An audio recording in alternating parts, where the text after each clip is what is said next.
Donc voici ici le dernier tuto sur les questions ouvertes et comment on va les analyser d'une part, mais également les présenter. Donc pour les questions ouvertes, on retourne dans Sphinx Online, on va dans Nouvelle analyse.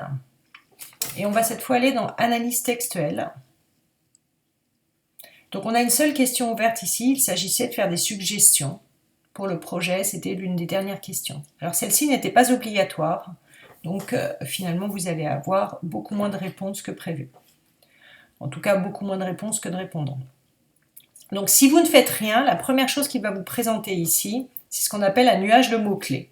C'est-à-dire que les mots qui ressortent le plus souvent, il va compter les mots dans les phrases, et donc il va nous faire un nuage de mots. Donc ça veut dire que enfant, c'est ce qui a été le plus facilement, le plus fréquemment écrit. On a ensuite projet et activité. Et puis après, le prix de façon moins importante. Bon, là, vous n'allez rien en faire. Vous voyez, vous avez 57 observations. Ça veut dire qu'il n'y a que 57 personnes qui ont écrit quelque chose. Et voilà, en moyenne, ils ont écrit 25 mots. Donc ça nous sert véritablement à pas grand-chose. Ce qui est intéressant, c'est vraiment ce qu'ils ont écrit. Donc pour ça, il faut aller dans Verbatim. Voilà. Et dans Verbatim, vous avez l'intégralité de ce qui a été écrit par les 57 personnes. Écrit en bon français ou parfois avec des fautes, peu importe.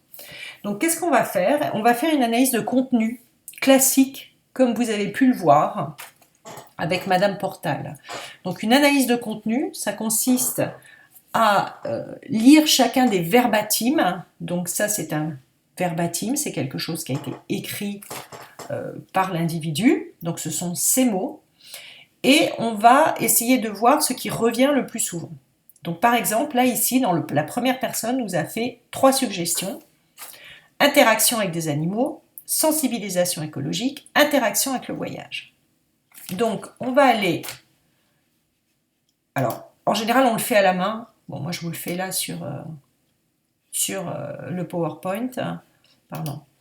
Voilà, donc on va écrire ici interaction animaux, ça c'est une idée. Et donc il y a une personne qui, voilà, on met une barre.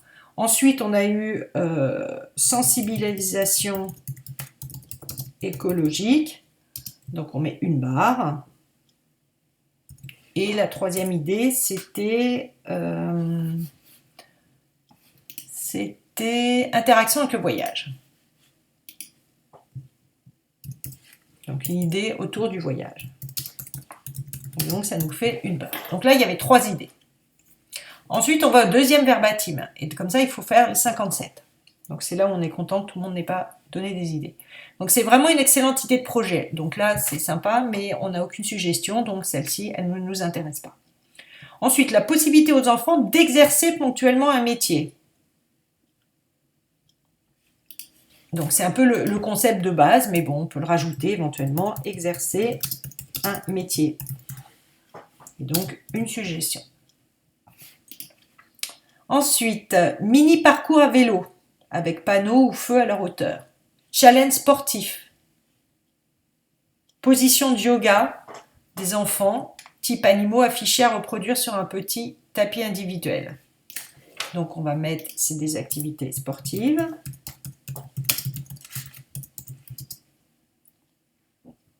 Et donc, dans les activités sportives, certains ont proposé du yoga,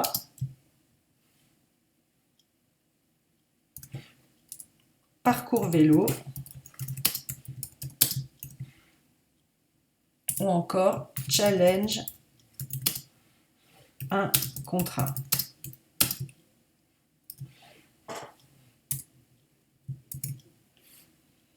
Qu'est-ce qu'on a comme autre idée? On continue comme ça. Avoir la possibilité pour les familles d'amener leur propre nourriture.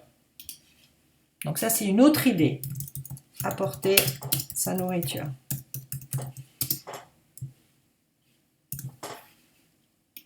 Donc ça va plus vite quand on le fait à la main, mais là, je vous le fais directement sur l'écran.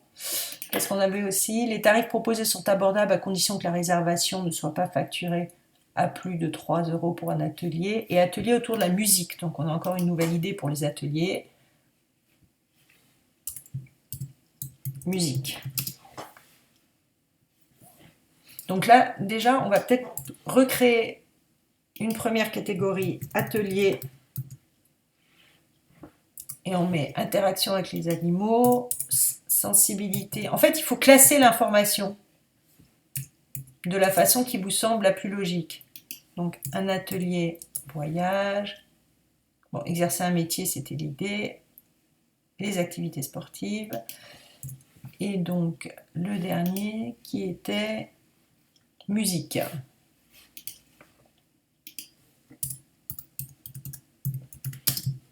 Voilà. Encore une suggestion. Alors ensuite, on continue. Donc là, vous avez la première page, vous avez la deuxième. Mettre en place des projets liés à transgénérationnalité. Bon. Et puis vous continuez comme ça, vous verrez qu'il y a un autre thème qui revient assez souvent, c'est le prix. Donc vous créez sur une feuille des catégories, des sous-catégories, et vous comptez, par exemple, si une autre personne vous reparle à un moment du voyage, hop, on remet une barre. Et puis encore une barre, etc. Et après, vous allez regarder ce qui revient le plus souvent. Si ça revient fréquemment chez les individus, ça veut dire que c'est important. Comment est-ce qu'on présente ensuite tout ça? Donc, d'abord, on crée des catégories et des sous-catégories. Donc ça, je vous conseille de le faire à plusieurs. C'est-à-dire qu'une personne le fait, puis une autre, ou vous le faites ensemble pour être sûr de bien classer. Inutile de le faire tous ensemble, mais au moins 2 personnes. Et après, vous regardez quels sont les thèmes qui reviennent le plus. Et après, pour la présentation, alors c'est à vous de présenter comme vous voulez. Je vous montre l'exemple de l'an dernier. Donc, il y avait une question qui concernait les suggestions des répondants. Quelles suggestions supplémentaires pourriez-vous nous faire? Donc, on repose la question ici, on la remet pour que les gens comprennent bien. Et là, il y avait un premier groupe d'attente. Donc, il s'agissait d'un site web pour organiser ces sorties en région parisienne. Donc, il y avait un premier groupe d'attente, c'était sur les attentes en matière d'ergonomie. Donc, on insistait sur la facilité d'utilisation du site et la recherche multicritère. Donc, ce que vous faites, c'est que vous allez résumer l'information en faisant ici des catégories et des sous-catégories et vous mettez 1 ou 2 verbatims pour illustrer. Donc, ça veut dire que là, vous allez faire carrément un copier-coller de ce que les individus ont écrit.